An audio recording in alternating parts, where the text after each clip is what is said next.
meseros ascienden la loma de Cacupé. Campanas de bronce tocando oraciones llaman a los fieles con un canto dulce para el tiempo. Virgencita Santa, recuerdo que un día con salvo en los labios hasta ti llegué.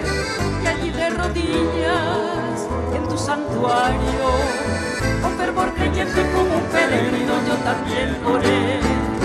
Oh Virgencita de los milagros, tú que eres buena, oye mis ruegos, vengo a pedirte que tus perdones lleguen a mí.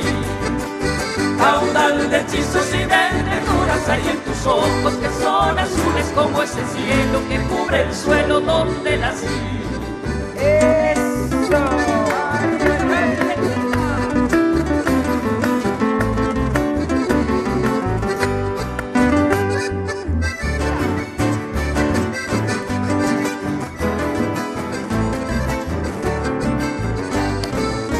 Como en un misterio de leyenda sacra, de un tiempo lejano que no ha de volver, evoco tu imagen que está de mi raza, de estirpe serrana, virgencita india de Cacupé.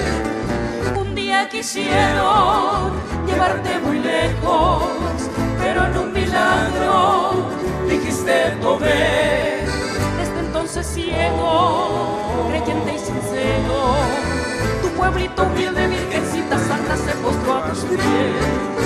Oh Virgencita de los milagros, tú que eres buena, oye mis ruegos, vengo a pedirte que tus perdones lleguen a mí. Caudal de hechizos y de ternuras hay en tus ojos, que son azules como ese cielo que cubre el suelo.